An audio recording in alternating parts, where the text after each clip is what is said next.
Welcome today in front of me Motorola Moto G52, and I'll show you how to remove SIM pin from SIM card on this device. So let's just activate the SIM card here in our device, and after that let's just open the settings app.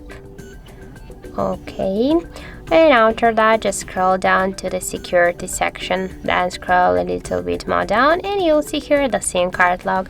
Now just to remove SIM pin from your device SIM card, just click here once on the switcher and then enter currently password. After that just tap here to OK, and now as we can see the SIM pin from our SIM card is turned off. So that's it. Thank you for watching, and if you find this video helpful, don't forget to leave a like, comment and to subscribe our channel.